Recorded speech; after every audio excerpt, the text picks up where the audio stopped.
Scripture reading this morning is Matthew chapter 5, verses 14 through 16. It's on page 4 in your pew Bibles. The second 4, obviously, not the first 4. Beginning with the 14th verse. You are the light of the world. A city built on a hill cannot be hid. No one, after lighting a lamp, puts it under the bushel basket, but on the lampstand, and it gives light in all the house. In the same way, let your light shine before others, so that they may see your good works and give glory to your Father in heaven. May God richly bless the reading of his word.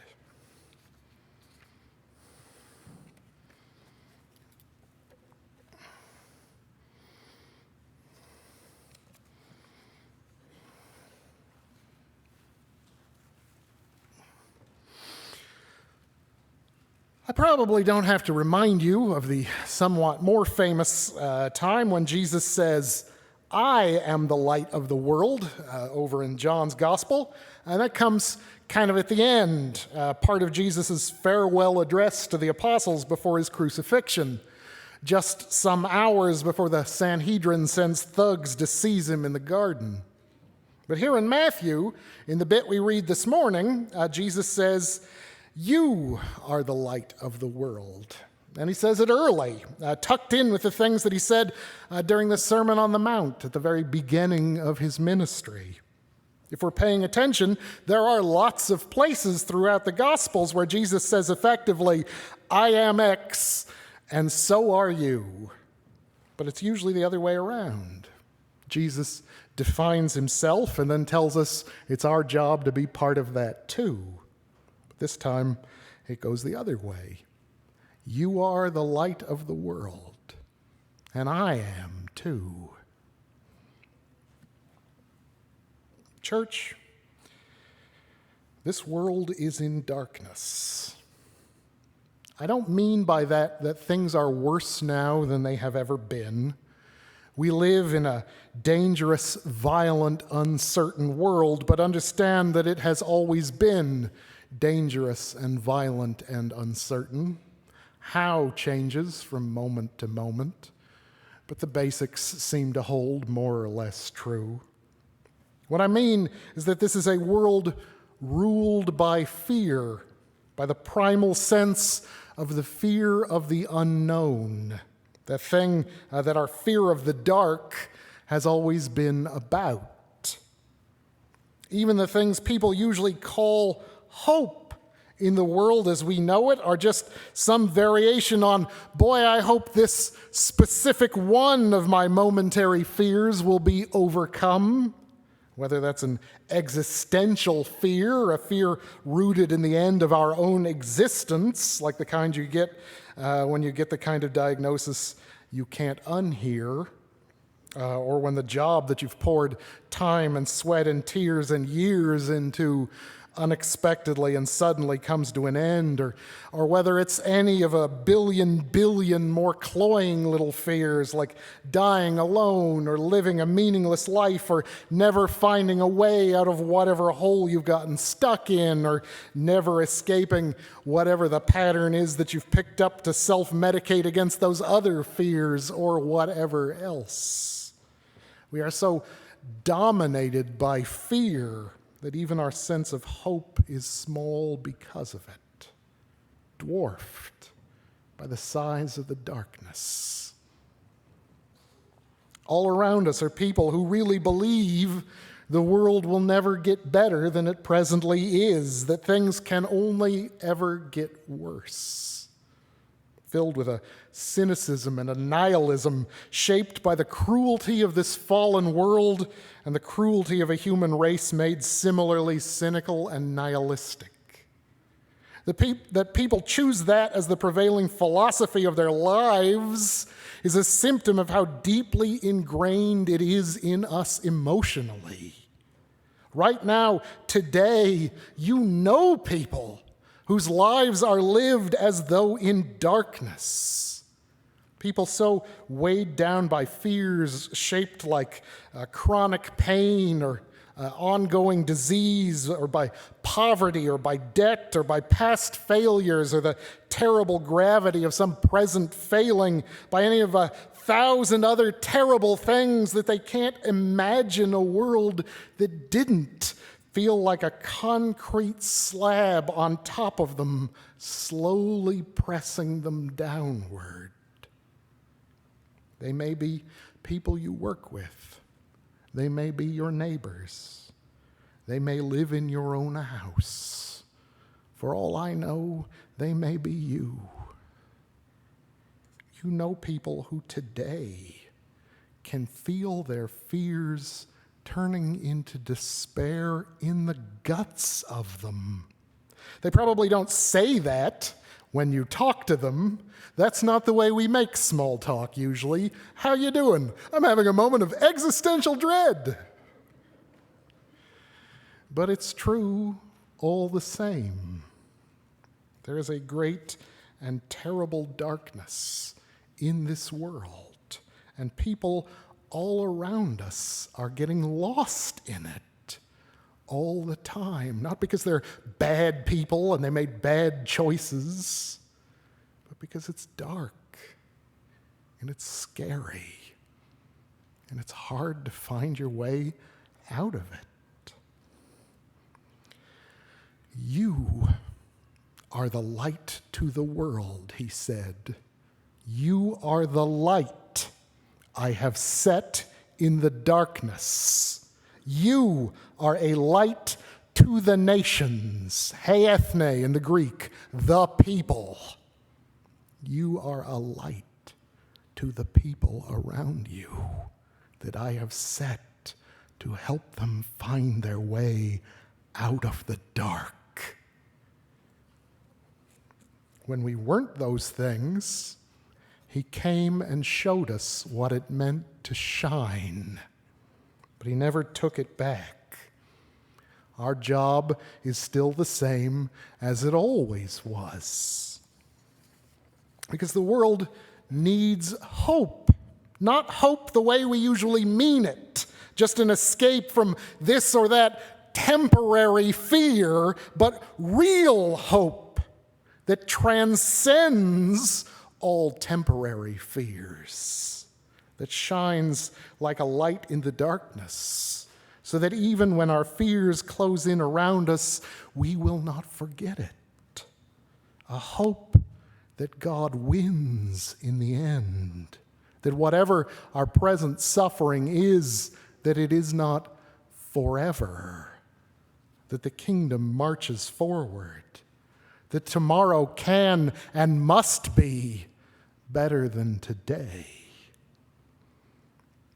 In Job, as his whole world lies in ash all around him, his children dead, his home destroyed, his fortune evaporated, Job weeps at the pain of all that horror that's been visited on him.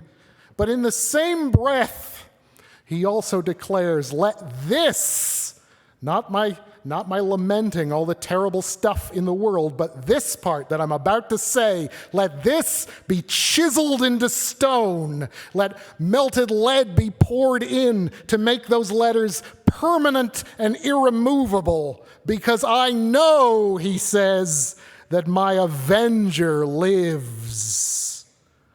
We usually clean it up and say Redeemer, but the word is avenger. That he will look up when he dies.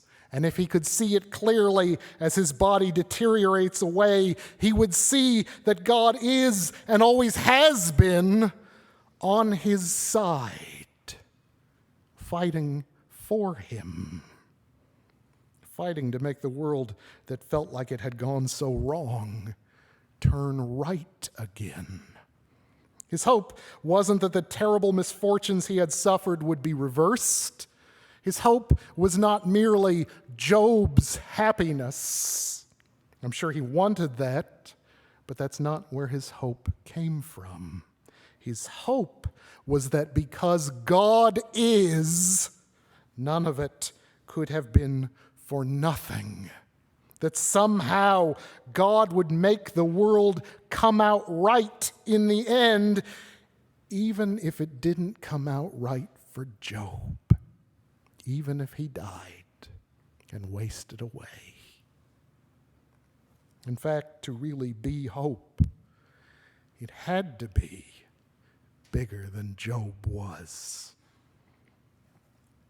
And that's what the world doesn't have.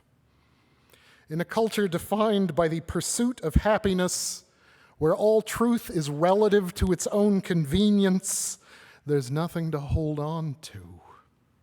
And before we get too smug, those things are every bit as much true in the church as they are in the world. Sure, when times are good, maybe people don't worry about it so much. But for every living person, sooner or later, times ain't good. Good fortune does not last forever. Sooner or later, the bottom falls out, and the darkness closes in, and fear turns to despair. What is our hope? Is it just that heaven is on the other side of death? What even is heaven? We can't describe it in any way in this world that means anything.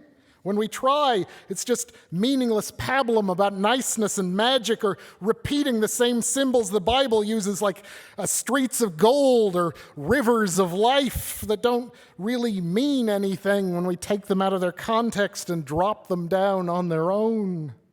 Can our profoundest hope just be that when we die, we spend forever at some kind of souped-up Disneyland?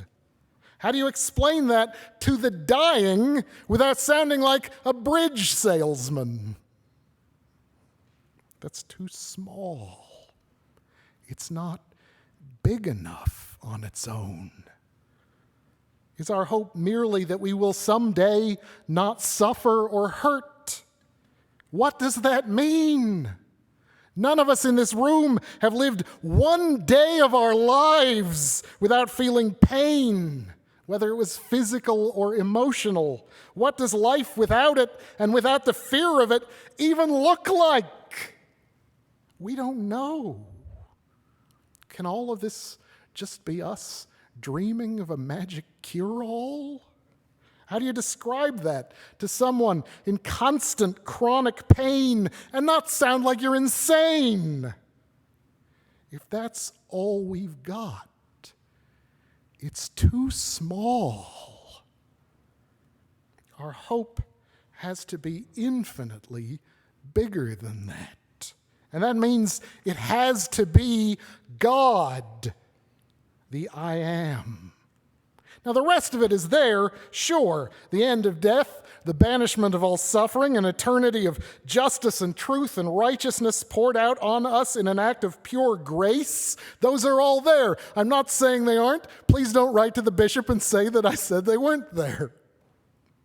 But those are side effects of who God is and of his unconquerable love for us. Our hope, just like Job's hope, is that God isn't done yet. People lost in the dark do not need to hear about how they will get extra dessert in a magical hereafter that none of us really understand well enough to describe. They don't need pie-eyed promises about, well, just buck up, little cowboy, because you'll feel no pain someday. What they need is to really believe that God, the creator and uncontestable truth of the universe, loves them passionately and isn't finished with them yet. That their life right now really matters to him, even as they are suffering. You can't promise them a miracle to overcome their temporary worldly problems, because that is a check none of us can cash. You can promise them that even if they die, if they could look up from their corpse with eyes that see everything, they would see their avenger fighting to make it all right, to save them, even if it meant saving them from themselves, because they matter to him, and he will not stop loving them no matter what they do. Every flavor of cult or religion or whatever that this world has ever known has had some variation on some great eternal Disneyland in the hereafter and an end of all human suffering. Every single one of them. If that's all we've got, we have nothing more than they do. What makes the church unique is this: only we have him. Only we have Jesus, God, the I am, he who is, that so loved the world that he came and taught us how to save ourselves and each other, knowing that we would murder him for this, but loving us too much not to, who beat death on the other side of it and came back to get us even then, because so unstoppable is his grace that even murdering him wasn't enough to make him stop loving us and wasn't enough to make him stop.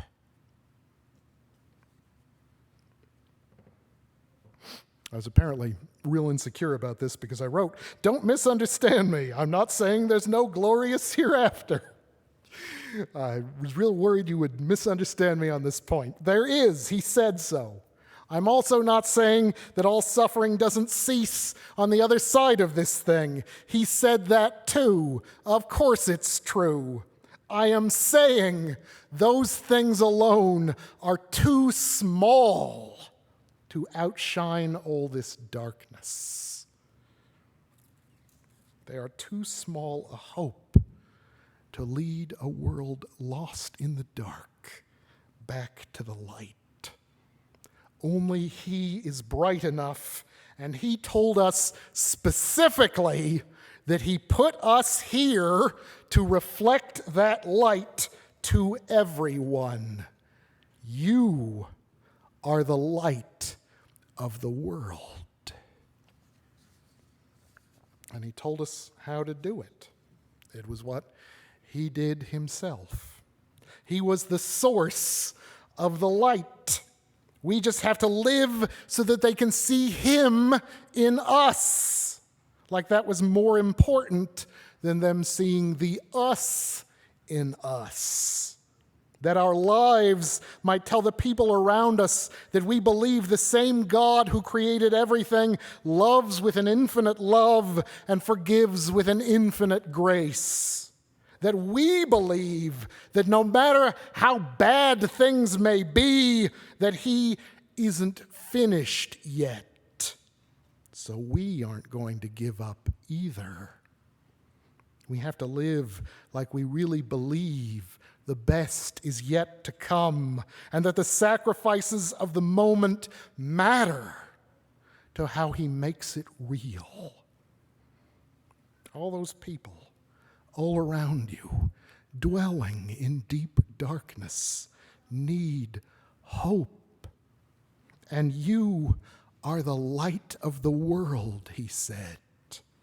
Hope is a thing you can only learn to live by seeing it, to experience reflected in you, Almighty God, gripped by an all-consuming love for them, to know that all of this matters, that God isn't finished. They need to see you live and talk and act like all these things are true. He said, "You are the light of the world," before he said that he was, because that's how they find it. You shine, and they see the light of him within you. You are love and kindness and compassion, And in it, they see the love and kindness and compassion that is him. You are truth. And in it, they see the truth that is him. They won't start to know real hope until they start to know God and know that they matter to him and always have. All the fears of this world are peanuts beside him. All the powers and principalities of this present darkness, fears that rule so many lives, despair that tries to drag us all down into them, these are less than nothing beside him. But they've got to meet him to know that. I don't mean that they need to hear people say his name a lot or hear some vague, although certainly true, promises that he made along the way. Every cult and religion and whatever else since time immemorial has promised some kind of eternal Disneyland and some end to all human suffering. That's not enough. That's not what makes him unique and distinct and unmistakable. They need his love and grace and mercy and infinite compassion reflected in us as best we can, living it toward them as best we can. They need to see us live like we believe that love is the central principle of all creation, like grace is what we are called to be. And they need to know that he is the reason why we do it. And when they've seen these things, they need to be invited to meet him too. You probably will not make it out of this building without passing people whose fears are bordering on despair. You certainly can't walk or drive down your own street without doing so. Your workplace is lousy with them. Your circle of friends runneth over with despair. Everywhere you go, church, the supermarket, your kids' school, whatever else, you are surrounded by people in deep darkness. If we live like love is less important than our own self-satisfaction, like mercy is less important than us feeling like we're winning, like compassion is less important than our own comfort, how will they find him? And thus, how will they have any reason to hope in this world of tears and mud? How will they believe they matter to God if we can't rouse ourselves to act like they matter to us? How will they come to believe that God isn't finished yet if we act like all the important stuff was done 2,000 years ago and this is all just us marking time until God blows everything up for becoming too terrible? What we witness is what they see. When our witness is anything other than the real character of him, we are just offering only more darkness to a world that has plenty of it. You are the light, he said. You are the light to the nations, to the people, the light of the world, just like I am. He said it so we would go and do what he did, live what he lived, be hope in a world full of despair, be light in a world that already has plenty of darkness. I am not saying you each have to deeply and profoundly help every person that you meet or else you are a failure. I'm saying that the point of us, like the point of any light, is to shine and push back the dark. everywhere you go, there are people in deep darkness, a whole world in need of enough light to see real hope. And we know exactly who they need. Here we are in a world of darkness, a people bearing the light of Christ.